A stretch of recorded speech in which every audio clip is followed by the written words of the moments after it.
welcome back to Kerbal Space Program, the long season.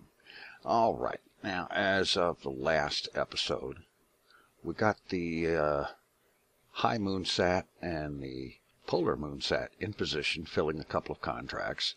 And there was another contract filled when this ship, the Training Hopper 2, got into Kerbal orbit, and we also got some science from Kerbal Space, and that took care of some requirements for a contract.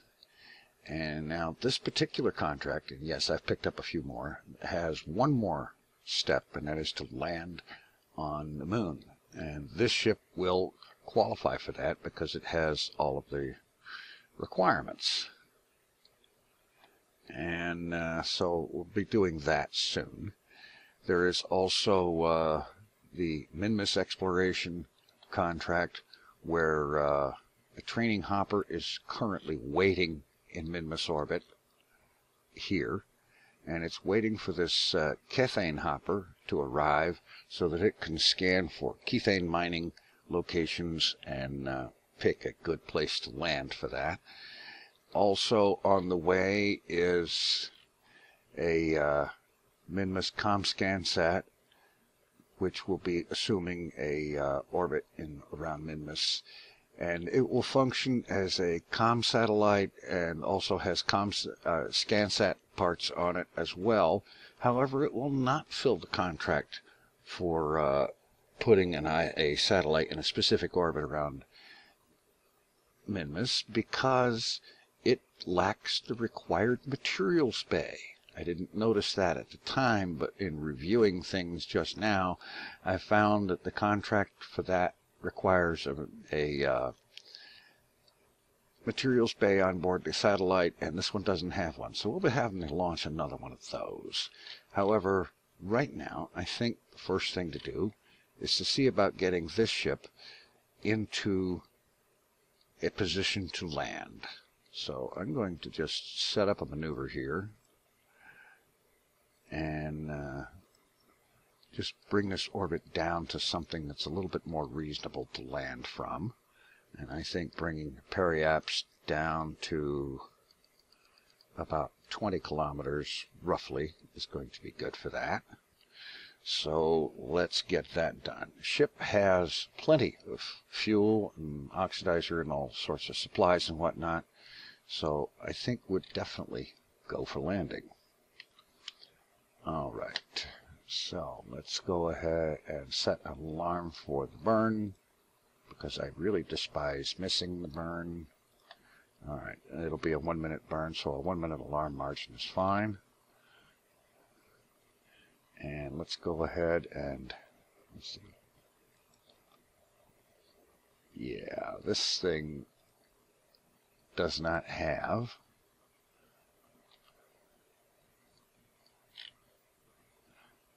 that's right.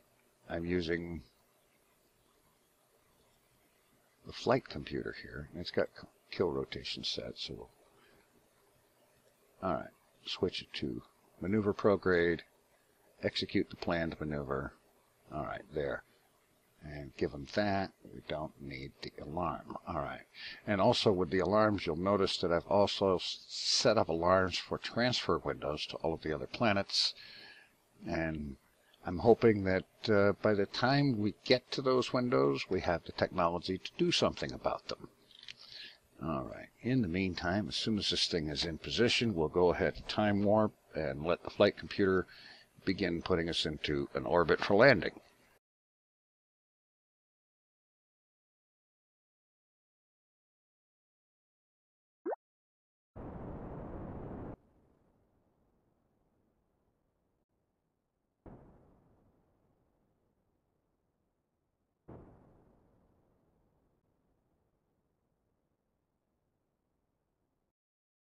Alright, that works great. Alright, let's get rid of this node, get another maneuver at the new periaps, and circularize.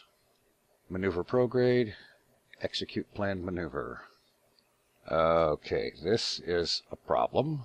Electric charge has run out, and we've got considerable more time on the dark side away from the sun. It's going to take a while for it to come back out where the sun can see it. Let's see, what is our life support situation saying? It's been 7 minutes, 7 seconds. All right, only a few seconds without life support. It can go up to 6 hours without electricity, so let's step up some time warp.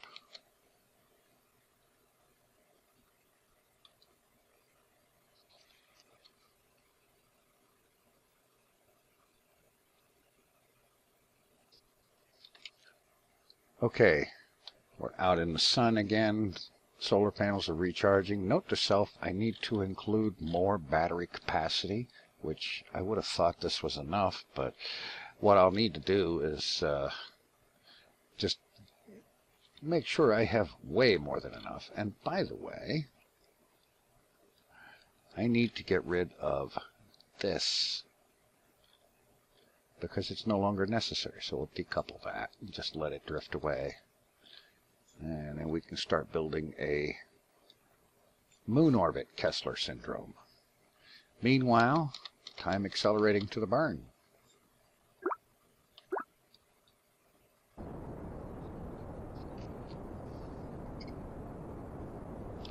Once again, I'm noticing the craft has a tendency to rotate while under control of the flight computer doing a burn.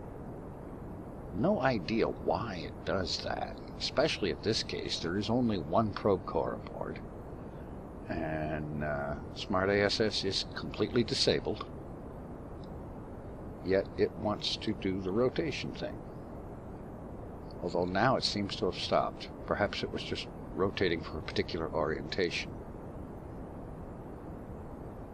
which honestly doesn't make a whole lot of sense to me, but as long as it works, I'm not going to be concerned about it.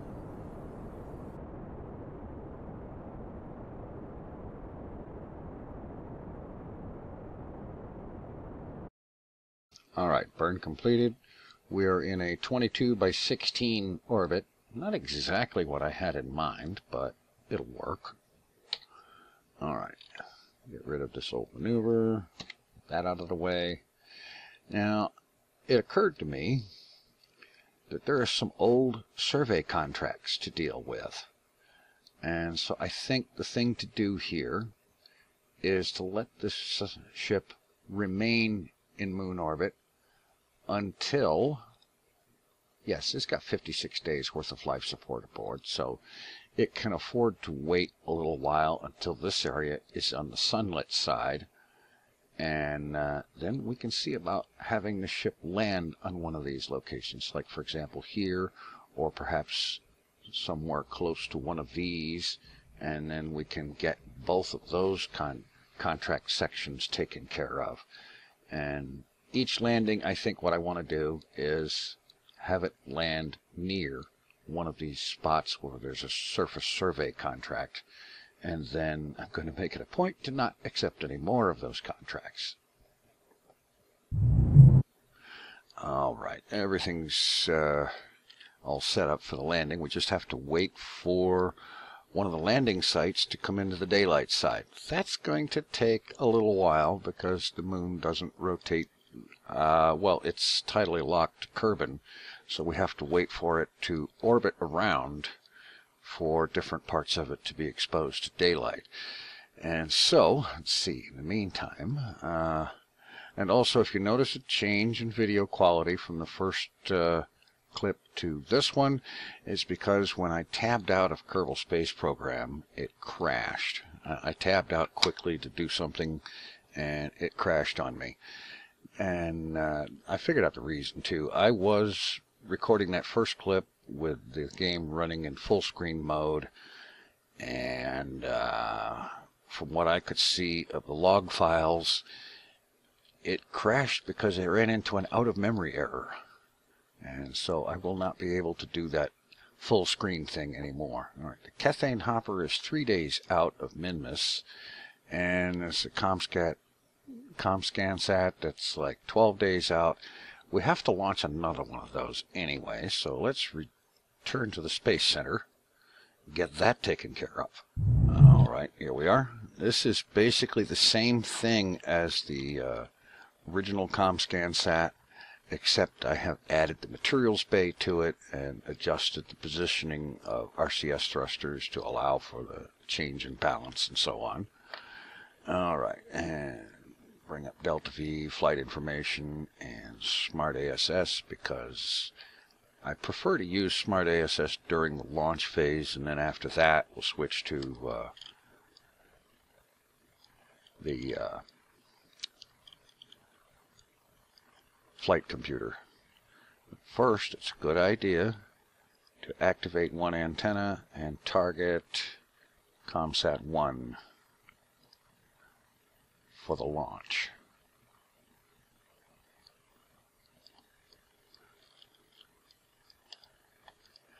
And so, let's get this bird on the way.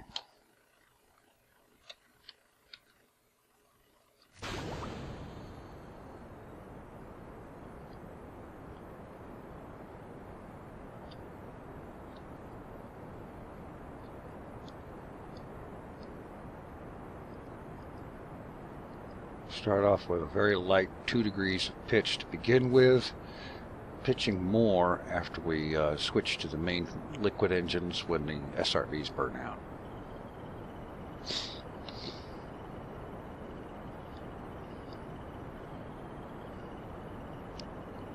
SRB separation coming up. These SRBs are a bit much because they have, oh, chute deployment unsafe, and something exploded. What was that? Could have sworn something popped. Alright. Let it slow down. Chute deployment is okay. Just stage the SRBs and commence to beginning the pitch program.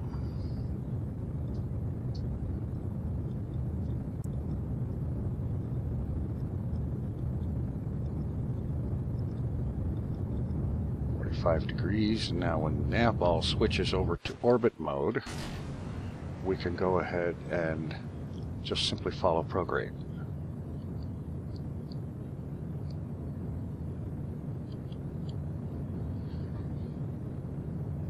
We'll shoot for about a 200-kilometer orbit and launch it to Minmus from there. Actually, it's looking like about 150 will be fine for this one. Throttling back.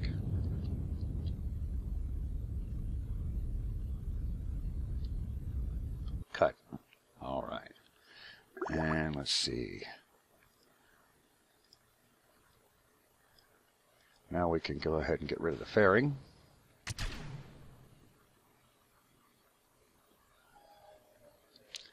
And I'm going to take a few minutes to get the antennas all set up. Alright, I've got the antennas all set up, and now I really need to get about setting up the maneuver for circularizing. So I think I took just a little bit too long doing that.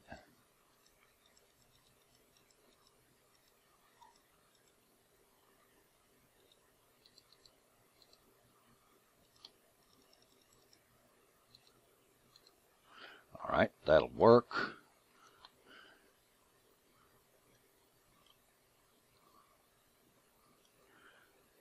Maneuver prograde, execute planned maneuver, 1 minute burn in, well, just as soon as it can turn and burn. Because I was, as I expected, a little too late in doing that. Can't execute the maneuver because it's too late, so begin burning.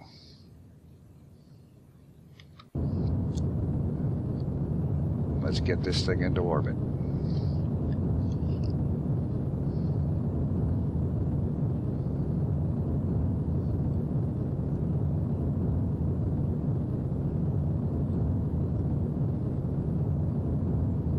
At least this upper stage will handle most of that job.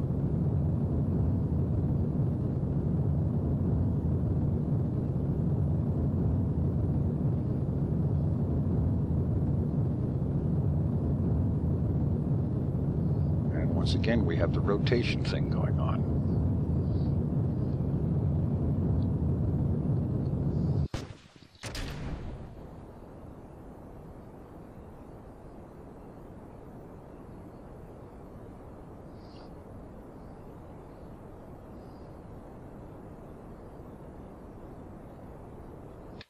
And we'll cut it right there, considering that to be good enough.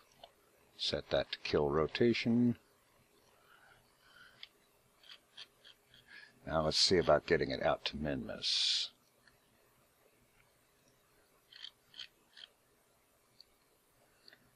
Not a perfectly circular orbit, but really that's not nearly as important as getting where we're going. Descending node, add a maneuver. Minus 5.8 degrees, so I need to add positive normal. And by experience, that's going to be about 220-ish. 0.3.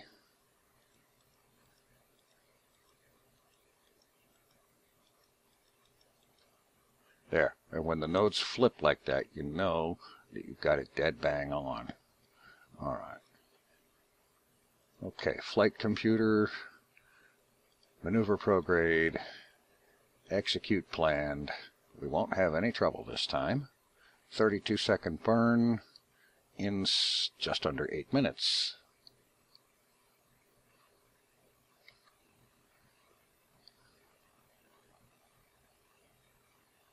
And now for time warp.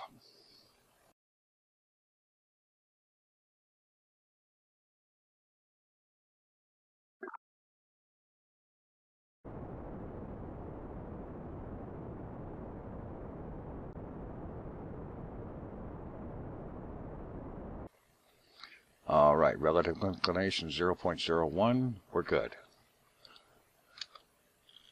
And now, let's see, there's min-miss.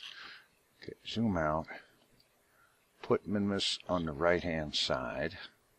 And then zoom back in. And put the maneuver right there. Which is in 5 minutes and 21 seconds. And all we need is start out with 800 meters per second, because that's what it takes to get out to the moon. And then switch down to 10 meters per second at a time. Add a little bit more. That was close. Switch to 1 meters resolution. Back some of that off. All right. Switch to 10 and back off the time a little bit. And there we have that. So focus on min-miss and zoom in to fine-tune the orbit. Now, this orbit is, as you can see, retrograde and very inclined. So, switch to small resolution. Okay. Prograde is not going to help it, so a little bit of radial.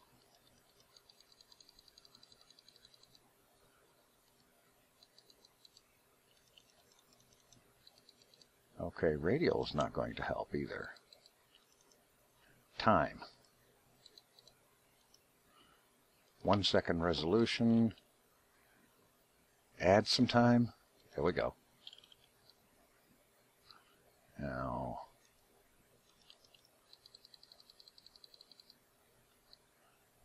okay, we'll have to take care of the plane change after getting into the min-miss SOI. Not a problem. Okay. Maneuver prograde, execute planned. 1 minute 46 second burn. Just under 3 minutes from now.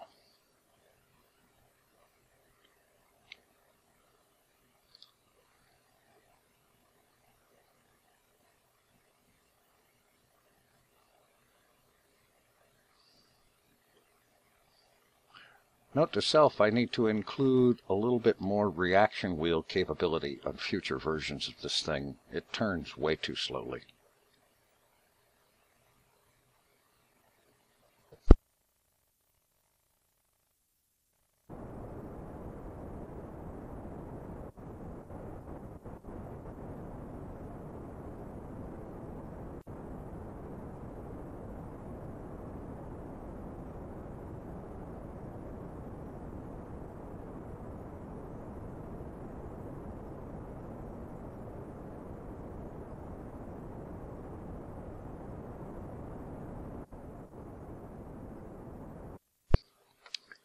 Okay, it cut the burn out just a little bit here, so let's go ahead and burn that last 3.5 meters per second.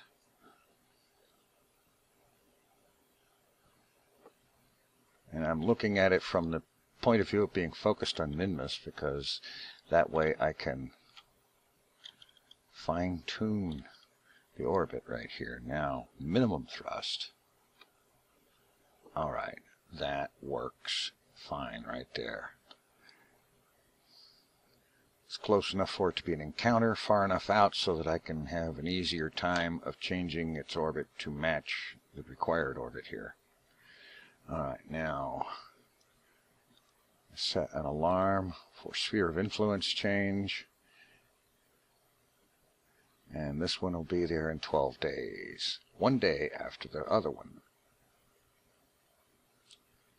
Meanwhile, the next thing we've got up is the Cathane Hopper 2, which is currently in Minmus orbit.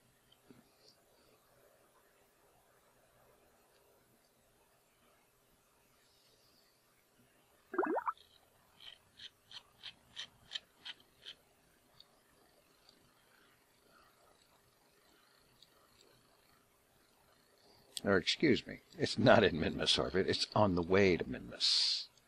Yeah, all right. And this one is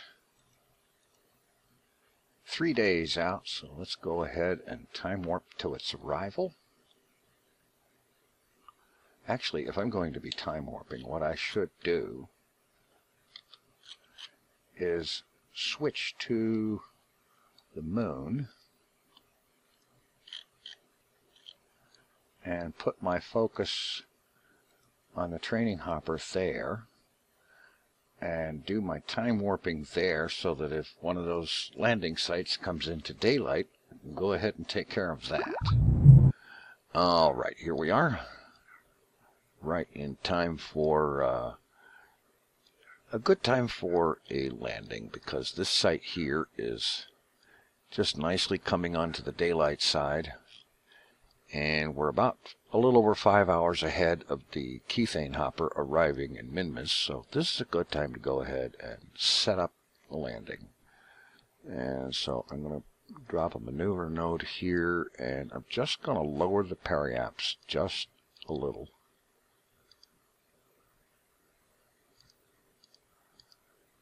Down to about 10 kilometers.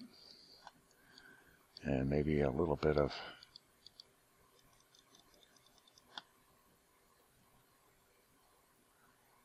radial to move it around where I want it to be, right there where the landing site is.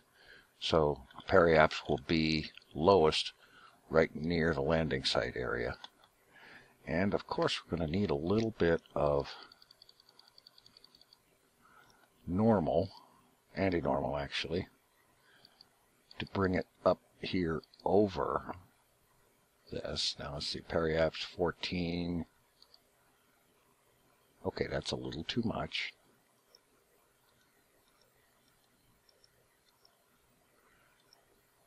Okay, periaps 9 kilometers right there by the landing site. All right, that looks good. Let's just have the flight computer turn and burn.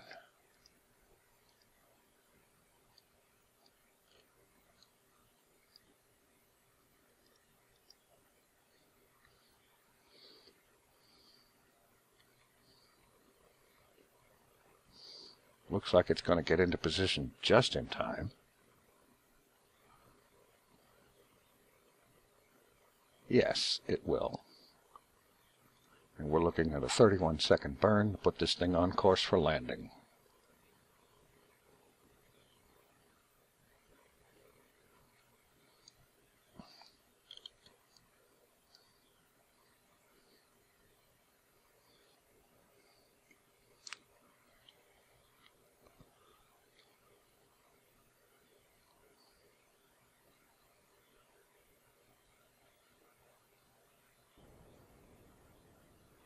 And here's our burn.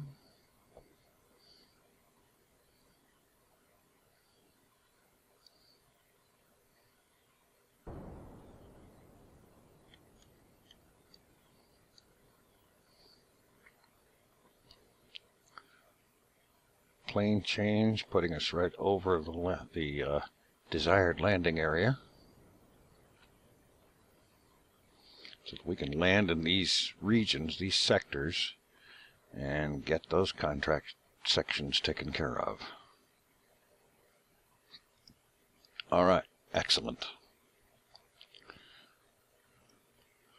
Okay, from here, flight computer off, and we'll take the rest of this manually.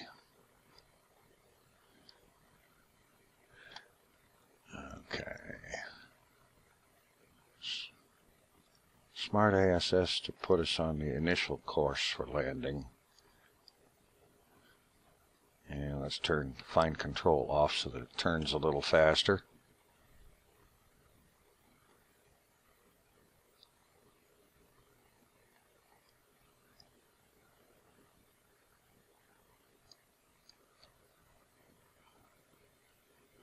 And it would be nice if I could set one of these as a target. Well, I can activate navigation. That will give me something on the nav ball. That'll help. And I can also turn on nav HUD, which should show that navigation marker. Yes, it does, right there. Which will be more useful when we get to landing.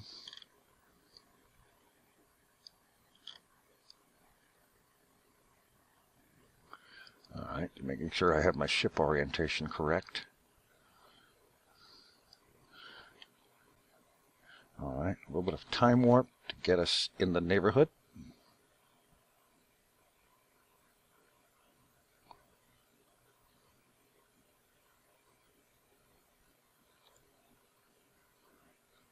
And just for reference, I'm going to pop a maneuver here, pull a bunch of retrograde, just to give myself an idea of what I need in order to come down at my target.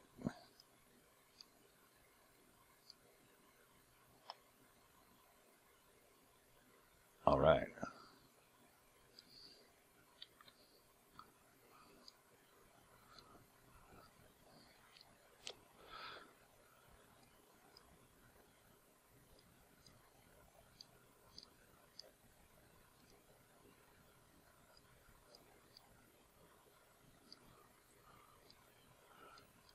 Okay. Getting very close to burn time for the deorbit. Target showing up ahead there. It's actually on the other side of this crater.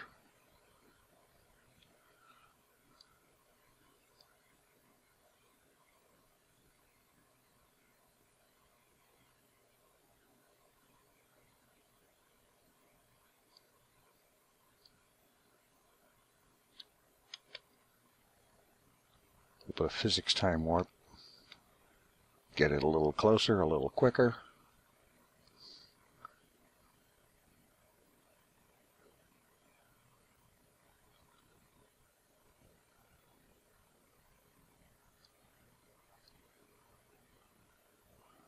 Holding maneuver node now. Burn. Kill rotation.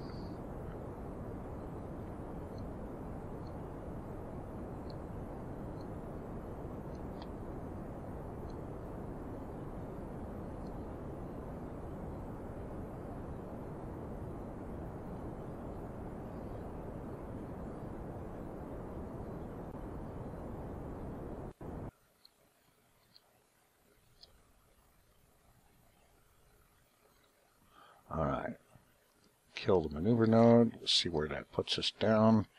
Looking good. Sometimes I wish I could zoom in a whole lot more than this, but we'll make it do.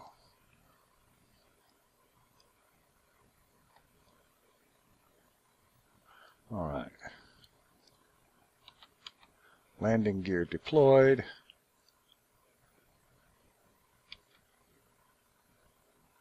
We'll pull in the solar panels for landing.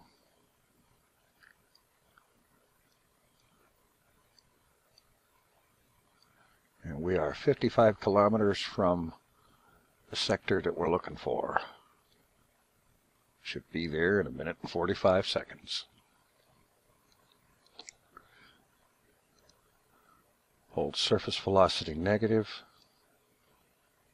We're coming up on the western side of that crater. Turn the flight stats off and let's have surface information.